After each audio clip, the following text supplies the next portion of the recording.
Previously on... Oh wait, what am I doing? It's been 2 years since the official film was released. I guess a recap isn't necessary. Anyways, please enjoy this play. Take it from here, Ray. Right, let's begin. I present to you Evangelion You Cannot Amend. Chapter 1, Hope and Despair. Shinji took one last sip of water before stepping outside, his feet carrying him across the red wasteland of death. He ventured far into a canyon, ascending to one of the highest points that offered a breathtaking view of the valley below. He had come to this place with the intention to end his life.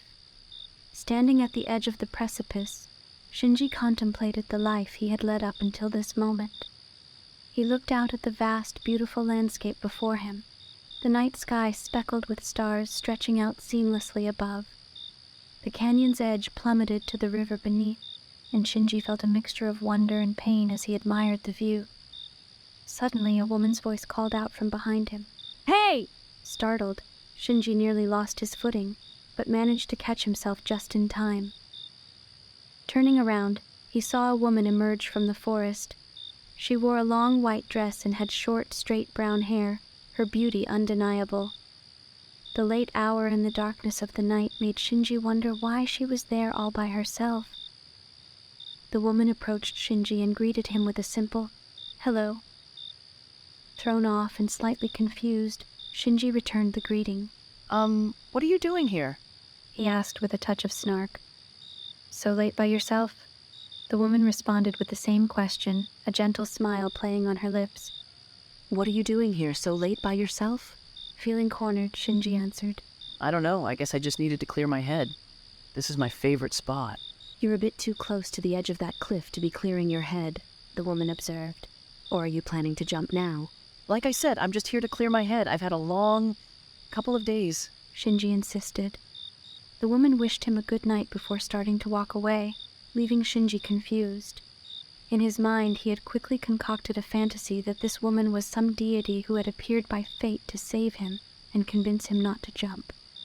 Desperate to keep her from leaving, Shinji called out, "You never said why you're here." The woman turned around and replied, "You never said why you're here either."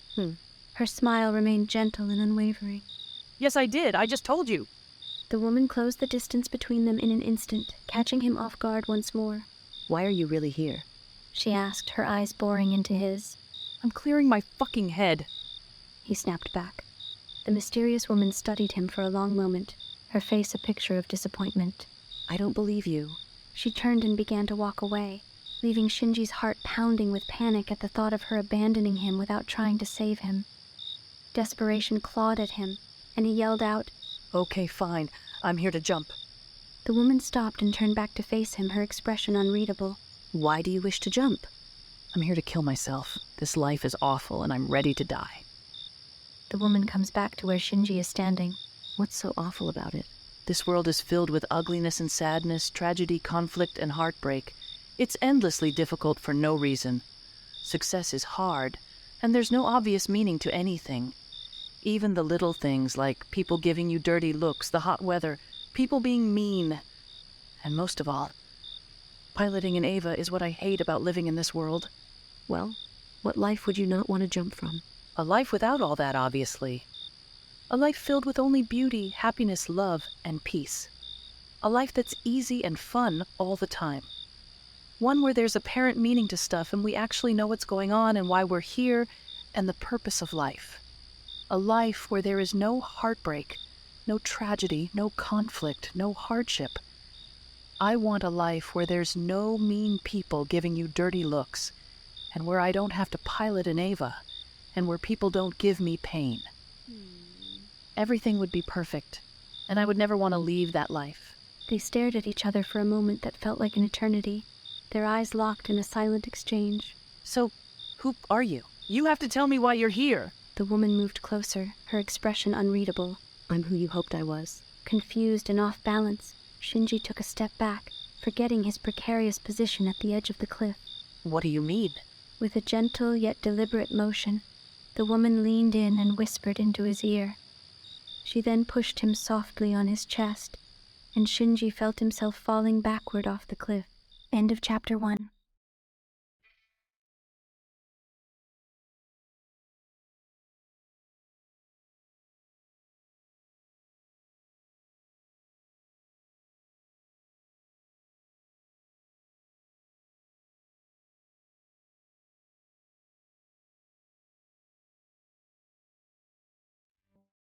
Chapter 2, Closed Reunion. A cracked nerve logo on a block of stone, surrounded by rubble and dirt from a wall that had been torn apart long ago. The former Nerve HQ lay in ruins, ravaged and abandoned. A ominous ghostly figure above the sky that appears to look like Ray, perched on a vantage point, observes the desolation below with an unreadable expression on her face.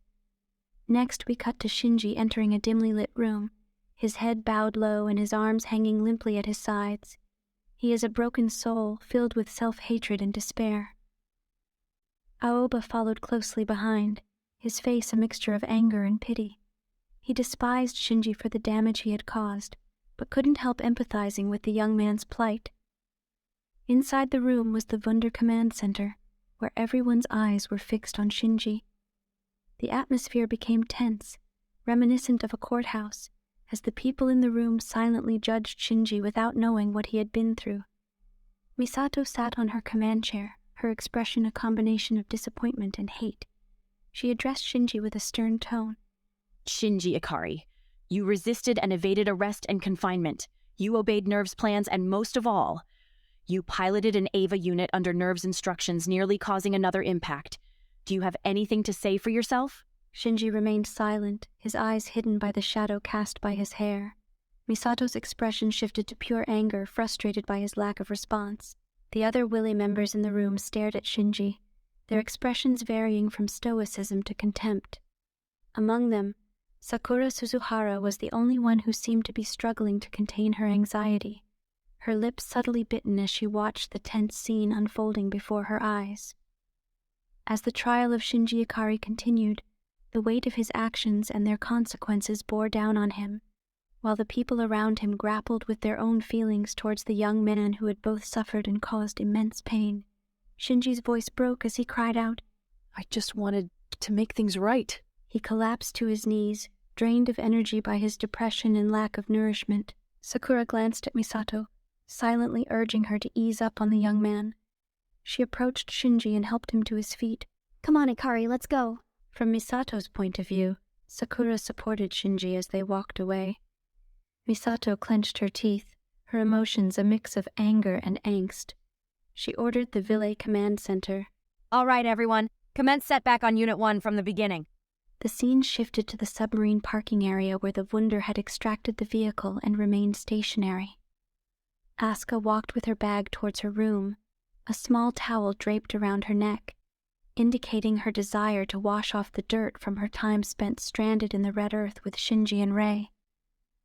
Upon entering her room, Asuka found Mari waiting for her. Well, hello, Princess. How was the trip? As joyful as you'd expect it to be when accompanied by a whimsy brat and a life-size doll. What's the report on Paris? Mari stepped closer to Asuka, just as she had done when she smelled the LCL all over Shinji 14 years ago on the school's rooftop. That smells delicious. Are you sure I didn't miss out on any sort of fun? Don't you dare lie to me, Princess. Asuka angrily shoved Mari away with her shoulder. I said report on Paris, now. Mari adjusted her glasses with a snarky smile. The mission was a success. Beat the crap out of some synthetic angels and drones. You would have loved it. There's nothing fun about piloting those things anymore, and you know that. War is not a game for me. Asuka retorted.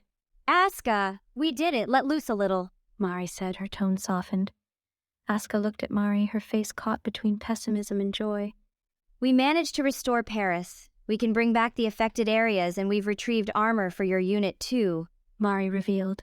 Asuka entered the shower, a hint of a smile on her face.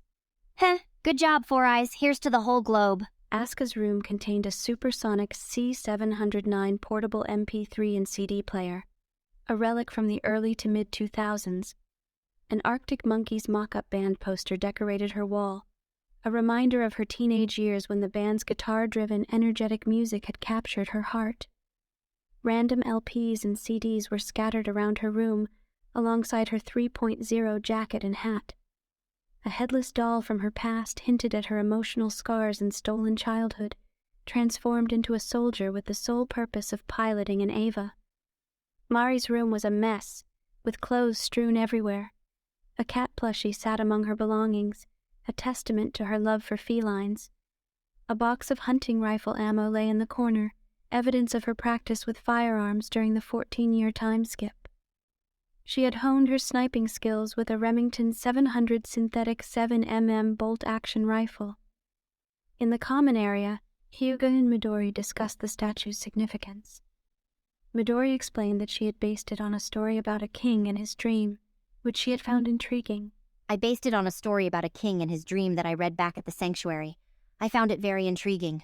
Hyuga noted that Unit 1 had been acting strange, with sudden flashes of activity that seemed to coincide with the return of the children to the ship. It's been acting strange, making sudden flashes of activity every now and then.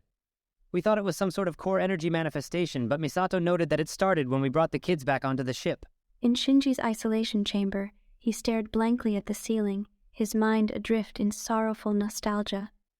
He mourned the loss of his friend Kaoru and the emptiness left behind by Ayanami. Sakura entered the room, carrying a bag of lunch and a plastic cup of water. She placed them on a desk near Shinji's bed, but he remained unresponsive. Sakura stood there for a moment, waiting for a reaction from him. She apologized for not being able to offer him fresh air, explaining that it might be a while before they landed. I know you would rather have some fresh air, but it might be a while before we land, she said, hoping to elicit a response from him. As she left the room, disappointment etched on her face. She told Shinji to let her know if he needed anything. I thought you might want to know that. Let me know if you need anything, said Sakura, her voice tinged with sadness. The lunch bag sat unopened, with Shinji still gazing at the ceiling. After a moment he turned his head, perhaps considering whether to accept Sakura's offering. Slowly Shinji sat up on the bed, eyeing the door. He struggled to stand, reaching out as if attempting to grasp something. He leaned on the desk for support, lacking the energy to stand on his own. Finally, Shinji managed to stand up, albeit with a slight hunch. He made his way toward the door, trying to open it. To his dismay, the door remained locked, unyielding to his efforts. Defeated, he leaned against the door and peered through the window of his cell. The scene unfolded to reveal a majestic view of the Wunder soaring through the skies. From this vantage point, the world seemed almost beautiful, like a fragment of heaven hidden behind a prison of metal and machinery. The sky and landscape appeared heavenly, casting an ethereal glow on the surroundings. In contrast, the Wunder seemed like a jail, a stark reminder of the confinement Shinji felt. Within its confines, Shinji felt like a prisoner, surrounded by people who sought to destroy him. End of Chapter 2.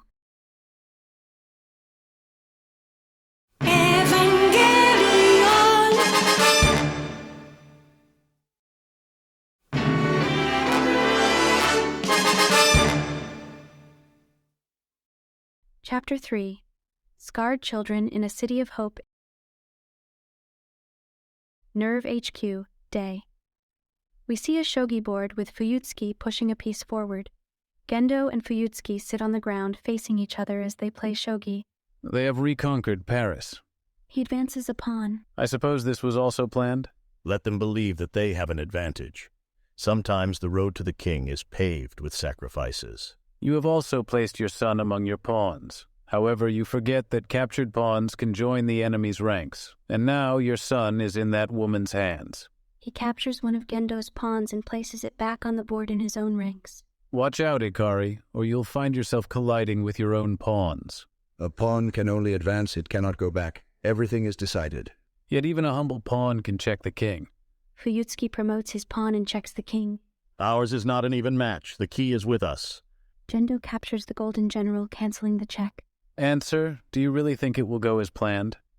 His fate is sealed by that fateful day. Always too confident.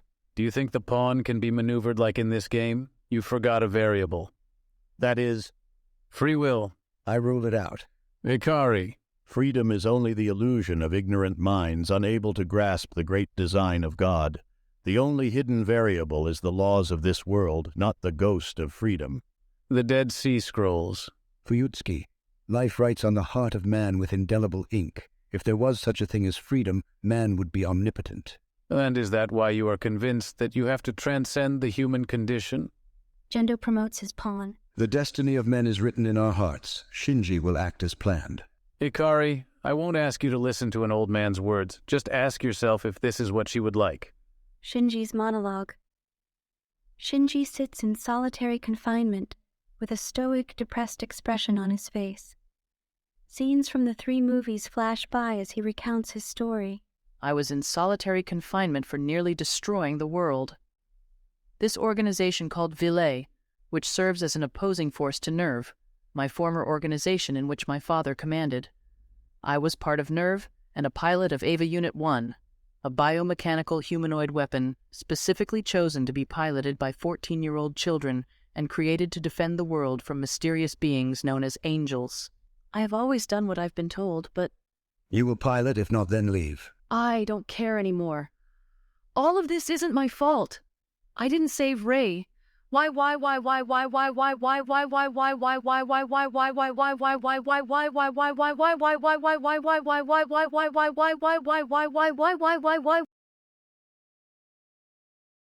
Misato? Ritsuko called out to her as she subtly snapped back from thinking. The perspective shifted to Ritsuko, diligently working on her computer. The memories of Karu continued to overflow Shinji's mind, culminating in the image of Karu smiling at Shinji after removing his DSS choker. Come now, Shinji. We can amend your sins and bring back the world to its former state by pulling out the spears. The images of the near fourth impact flashes before Shinji's eyes after remembering he was the one who pulled the spear. He cries. I've always done what I've been told, but nothing good ever comes from it. It always got worse.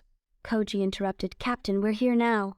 Where is Koji? Isn't he supposed to say his line? No, Ray, not again. We almost had a flawless take this time. Koji got sick today, so he couldn't make it, unfortunately. Oh, I see. Anyways, Misato responded. Understood. Neutralize anti-AT field shields on Vunder. Join all fleets together upon descending. As the crew pressed buttons and pulled levers, Vunder slowly descended towards a large dock.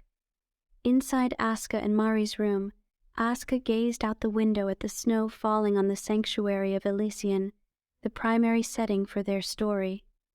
This was where Ville resided, with headquarters based in Otaru, Hokkaido. Mari smirked at Asuka. What you thinking, princess? Is it about Puppy Boy? Mari teased. Asuka retorted, Quit giving him those nicknames. The two continued their conversation, discussing their feelings about Shinji, their past experiences, and the uncertain future that awaited them.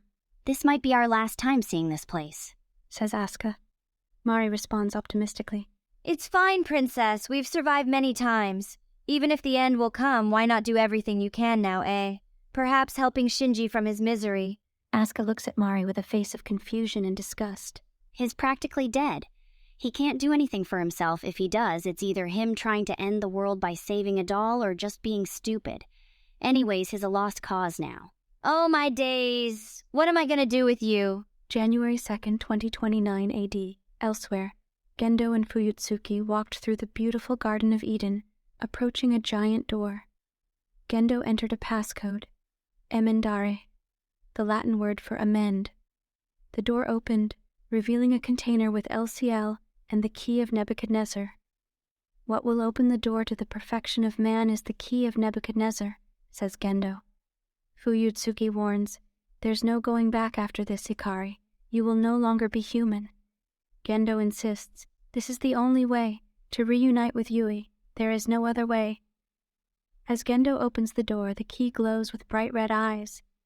Rei stood by the window in her cell, captivated by the sight of snow falling outside. It was a sight she had never seen before, and her eyes followed the flakes as they settled on the city of Elysian and its dock. Sakura approached Rei's cell and entered a passcode on the keypad. The door slid open, and Sakura greeted her with a warm smile. She glanced at her clipboard, searching for Rei's name. She knew Rei belonged to the Ayanami batch of clones, but this specific clone had not been given a name by Gendo. A name is just a name after all, Sakura whispered to herself before introducing herself to Rei. Hello, Rei. It's a pleasure to meet you. I am Sakura Suzuhara, 2nd Lieutenant and Vunder's medical officer. Rei greeted her with a blank expression. She pointed to the window, and Sakura followed her gaze.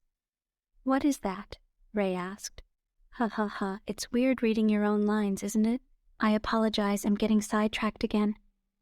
What is that? Ray asked, referring to the strange white substance falling from the sky. It's snow. It's precipitation, basically water in the form of ice crystals. It comes from clouds when temperatures are below the freezing point. It's winter right now here in the sanctuary, though it's artificially made and not the real thing. Ray wondered if snow was harmful, but Sakura reassured her it was not. Their conversation was cut short as 2 guards approached. Sakura informed Ray that she would be under strict surveillance and medical supervision, requiring LCL therapy to maintain her existence. Understood, Ray replied, but even if I die, there is always a replacement. You won't die, Ray, because I will be taking care of you. Meanwhile, Shinji lay lifelessly on his bed in solitary confinement. 2 guards approached his cell and informed him that he would be taken to a private home, with details to be shared later. Elsewhere, within Wonder's artificial environment igloo room, Misato sat drinking green tea while Ritsuko stood nearby. Ritsuko questioned Misato's recent actions, including her decision to hack Nerve's file systems for data on Rei, and the costs associated with keeping her alive. Misato firmly believed that Rei was not their enemy but a child soldier who needed guidance in distinguishing right from wrong. The conversation continued, touching on the nature of right and wrong and how Nerve could also believe that they were doing the right thing. The 2 women remained uncertain about the future and the challenges they would face. Misato, aren't you going to the sanctuary? Not yet. I have to be alone for a while. Our mission is not complete. Ritsuko sighed, understanding the unspoken reference to Shinji. Honestly, Misato, I don't know what you're planning with all these requests. Why did you want me to hack Nerve's file systems to get data on Rei? Not to mention the cost of keeping Rei alive with weekly LCL therapy. Are you sure you want her with us? Alive? She's not the enemy. Besides, she's a tool to Gendo. If she is exposed to an environment full of people, she will grow a soul and become her own person. Gendo won't stand a chance using her again. This is in our plan's benefit. I see. Very well then. Just be sure not to turn into who and what you hate. Also, what about Shinji? You'll have to talk things out sooner or later. Just do what I told you before. We'll discuss the rest with the council at the sanctuary. Fair enough, Ritsuko replied before leaving the room. Outside, the Wile crew members continued their preparations, carrying equipment out of the ship in a display of military efficiency. The atmosphere was tense, reflecting the uncertainty that Misato and Ritsuko shared about the future and the challenges they would face. Amid the flurry of activity, Wile crew members diligently carried equipment out of the ship in a scene reminiscent of military precision. The sanctuary of Elysian, a majestic, diverse city, awaited them. As they approached the sanctuary, the harmonious melody of a church choir filled the air. The architecture of Elysian was a breathtaking amalgamation of Japanese and European styles, along with various other global influences. A broken futurist touch added an air of mystery to the city. The diverse population bustled through the streets, their faces reflecting the myriad of cultures present in Elysian. Inside a magnificent church, children dressed in white robes formed a choir, their angelic voices singing a sacred song of hope and unity. Their conductor led them with grace, guiding their voices to create an uplifting melody that filled the hearts of those who listened.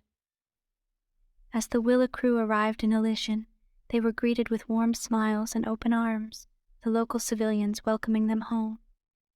Snowflakes drifted gently from the sky, adding to the serene beauty of the scene. Shinji and Rei, accompanied by their guards, walked through the city, their faces somber against the backdrop of joy and celebration.